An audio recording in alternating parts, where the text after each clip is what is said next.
I asked Malaysians what made them angry, and this is what they answered to me. This is my line. You see or not? You can't. Slow! Hey! Malaysians are very polite and patient people. Islam teaches sabr, which means Perempuan di Malaysia biasanya berpakaian lengkap.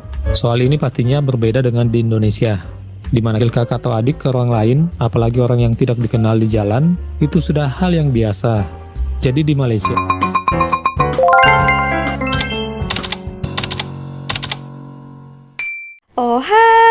Halo, hai teman-teman, apa kabar kalian hari ini?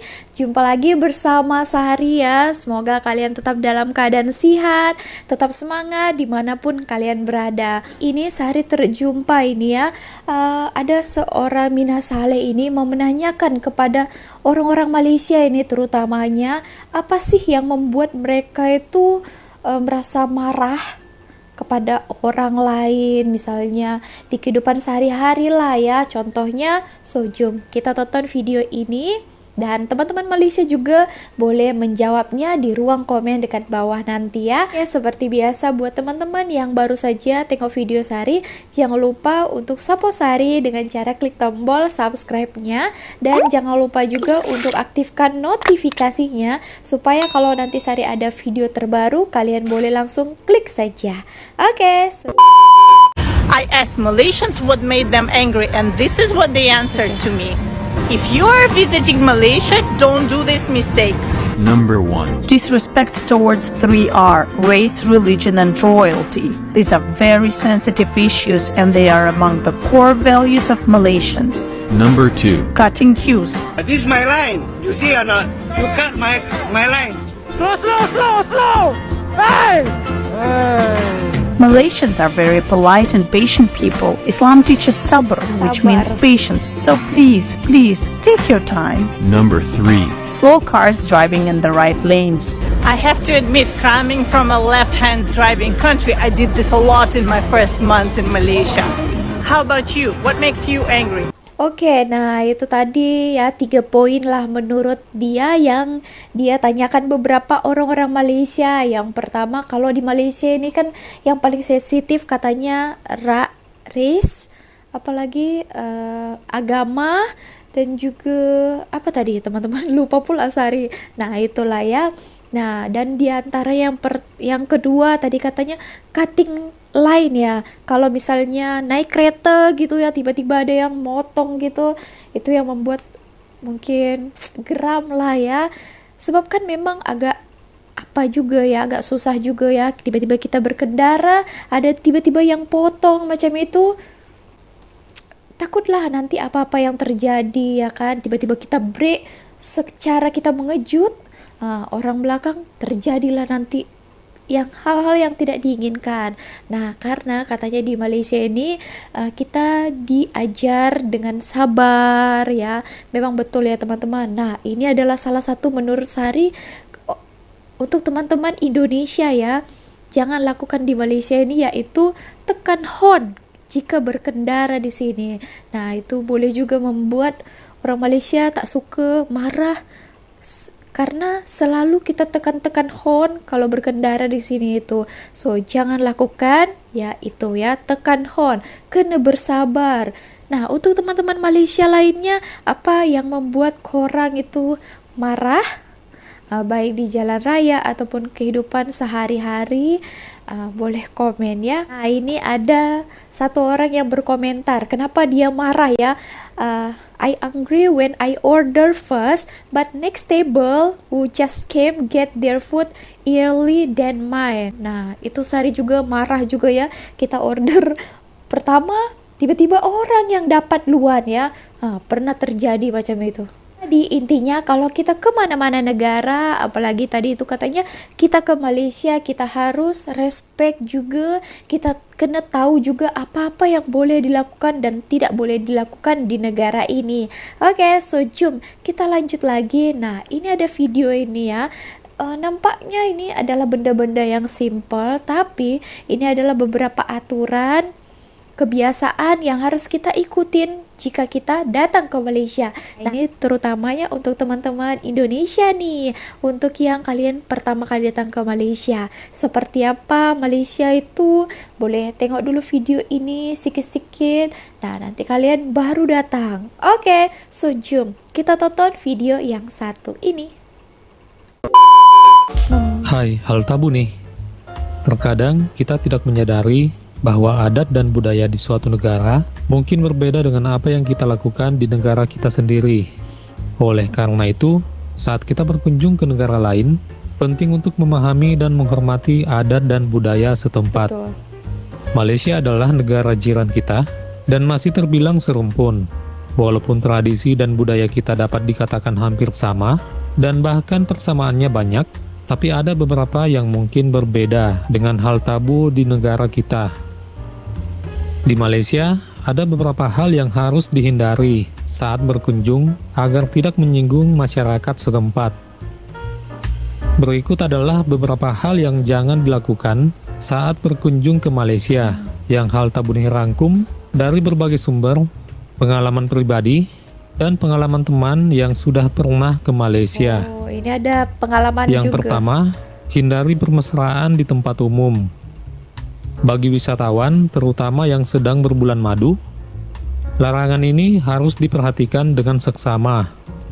Penduduk Malaysia mayoritas beragama Islam dan cenderung konservatif.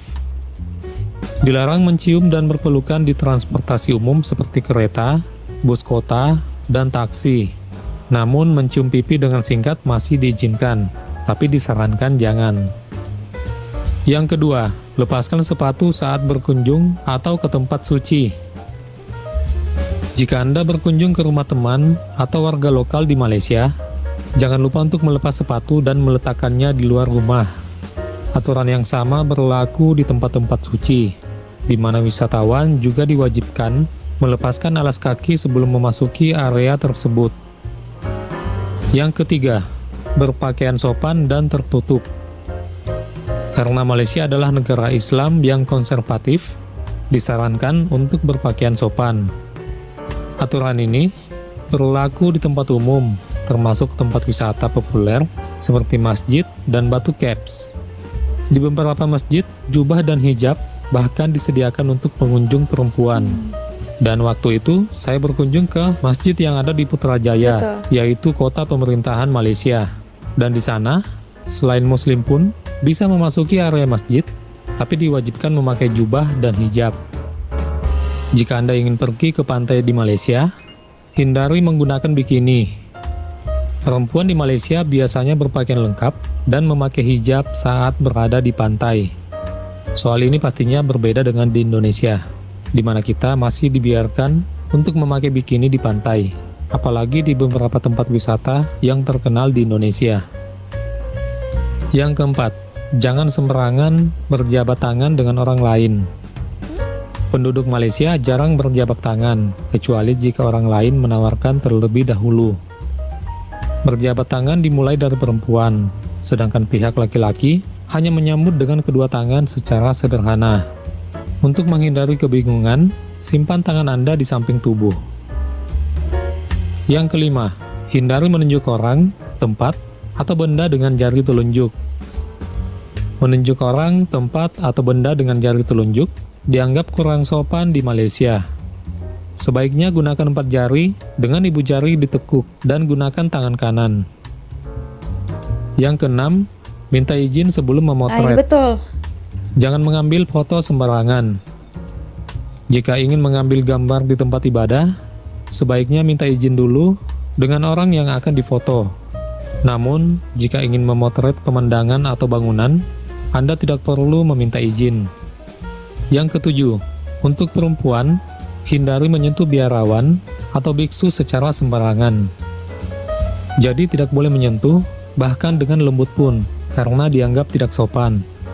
Jika Anda menyentuh mereka, mereka perlu melakukan ritual pembersihan dan puasa untuk mensucikan diri. Yang kedelapan, hindari panggil kakak atau adik ke orang yang tidak dikenal. Tak boleh. Maksud dari poin ini adalah kakak atau aka atau adik di sana merujuk pada saudara atau panggilan ke asisten rumah tangga, utamanya untuk panggilan kakak. Jadi panggilan itu bukan untuk umum ya. Tidak seperti di negara kita, memanggil kakak atau adik ke orang lain, apalagi orang yang tidak dikenal di jalan, itu sudah hal yang biasa. Nanti Sari jelaskan Jadi di ya. Malaysia, bisa dengan memanggil sebutan abang, pakcik, makcik, miss atau mister, atau uncle, dan lainnya. Boleh kan? Yang kesembilan, jangan berisik bila naik kendaraan Nah, ini umum. betul. Apabila ingin berbincang atau angkat telepon, masih bolehlah. Tapi disarankan untuk tidak membesarkan suara Anda. Yang ke-10, jangan membawa durian masuk ke hotel. Betul. Sama halnya di Singapura, durian pun dilarang dibawa masuk ke hotel atau ke kamar hotel di Malaysia. Logikanya sudah jelas, akan mengganggu udara dalam hotel dan mengganggu orang lain yang tidak menyukai baunya. Karena ada orang juga yang biasanya muntah apabila mencium bau durian. Dan bisa jadi di semua hotel akan menerapkan hal ini. Setuju betul nih. Yang ke-11, jangan ngobrol tentang hal sensitif di tempat umum. Dalam hal ini, yang berkaitan dengan politik, ras, agama, dan hal sensitif lainnya. Karena hak bersuara di Malaysia tidak sebebas di Indonesia. Yang ke-12, jangan takut berteman sama orang lokal. Tahu kan bila di dunia maya, selalu ada perselisihan tentang negara Malaysia dan Indonesia. Padahal kenyataannya, apabila Anda ke Malaysia, orang lokalnya tidak demikian. Mungkin ada oknumnya, tapi selama saya di sana, tidak pernah menemukan orang yang rasis atau menghina rombongan kami yang dari Indonesia. Wah. Malah mereka itu ramah dan sangat membantu kami untuk berkeliling Malaysia, dari Kuala Lumpur hingga ke Johor Bahru waktu itu. Sampai ke Johor ya. Yang ke-13, jangan membentangkan spanduk. Kenapa? Karena pihak kerajaan Malaysia melarang hal itu, karena dianggap rombongan demo. Dan itulah info yang kami dapatkan dari pemandu wisata kami waktu itu. Sebenarnya sih tidak dilarang sama sekali, tapi disarankan jangan. Dan waktu itu, kami sempat membentangkan spanduk walau hanya beberapa detik. Hal itu pun karena situasi cukup bersahabat, karena beberapa orang di sekitar kami mengetahui kami hanya wisatawan. Itulah beberapa hal yang sebaiknya dihindari saat berkunjung ke Malaysia. Dengan menghormati adat dan budaya setempat, kita bisa menjalin hubungan yang baik dengan orang setempat dan bisa menjadikan kunjungan Anda di Malaysia semakin nyaman. Betul. Disclaimer, larangan ini tidak bersifat final, bisa berubah kapan saja. So, silakan komen di bawah untuk menambahkan untuk Anda yang pernah ke Malaysia dan apabila masih ada yang belum hal Tabunhi rangkum pada pembahasan kali ini. Terima kasih telah menonton dan kita ketemu di hal Tabunhi lainnya. Oke teman-teman, tadi itu adalah berdasarkan pengalamannya juga. Abang ini tadi pernah katanya sebelumnya pernah pergi juga ke Kuala Lumpur sampai ke Johor Bahru. Nah dia di sini merasa nyaman juga kalau kita mengikuti peraturan. Memang semuanya itu best lah ya kan, mantap sekali. Nah, dan juga jangan takut juga seperti yang dikatakannya untuk berteman dengan orang-orang lokal, menyapa mereka karena di sini orang-orangnya itu sangat ramah. Menurut pengalamannya memang ya teman-teman, orang-orang yang datang sudah pernah datang ke sini itu baru mereka boleh merasakannya. Terkadang ada juga orang-orang yang belum pernah ke Malaysia ini, mereka yang lebih mau mengata-mengata yang macam inilah Malaysia, macam itulah gitu ya. Padahal mereka pun tak pernah sebelumnya ke Malaysia gitu ya. Kenapa ya kira-kira? Mungkin karena mereka itu tengok-tengok internet yang tak bagus. Jadi mereka pikir seperti itulah Malaysia dan juga orang-orangnya. Ternyata bukan ya teman-teman. Oke, nah ini Sari mau membahas tadi beberapa poin yang dibilangkan abang itu mengenai bersalaman. Tadi katanya dilarang ya bersalaman, jangan sama sekali katanya. Ternyata bukan seperti itu ya teman-teman. Nah ini terkhususnya untuk orang-orang Melayu ataupun orang-orang Islam, itu dia berjabat tangan kepada sesama jenis. Sepengetahuan Sari, sesama jenis macam perempuan sama perempuan boleh berjabat tangan, lelaki sama lelaki boleh berjabat tangan. Jangan yang bukan muhrim. Nah itu sebaiknya dihindari ya. Mungkin cukup tundukkan kepala saja tanda menghormat. Seperti itu. Nah dan juga tadi katanya panggilan kakak sama dan juga adik itu tak payah dipakai. Sebenarnya boleh saja ya teman-teman. Kakak bukan hanya merujuk kepada pembantu ataupun asisten rumah tangga saja, tapi kakak pun boleh juga kalian panggil kepada macam kalian nampaklah ya dia itu lebih tua daripada kita. Kita boleh panggil juga dengan sebutan kakak, akak. Kalau lebih muda boleh kita panggil di, adik, macam tuh. Jadi masih boleh digunakan ya, bukan tak boleh. Oke, so seperti itu aja ya teman-teman. Kalau ada tanggapan lain mau ditambahin, kalian boleh komen dekat bawah. Tapi kemana-mana pun kita, kalau kita mau nyaman, mau happy, berada melancong, wisata ke negara itu, kita harus mengikuti peraturan ataupun budaya, adab ya di negara yang kita pergi itu. Supaya kita enak lah ya kan di tempat pelancongan kita itu. Oke, so segitu aja video kali ini. Terima kasih buat kalian yang telah menonton video ini sampai akhir. Sampai jumpa di next videonya bersama Sari lagi. Bye.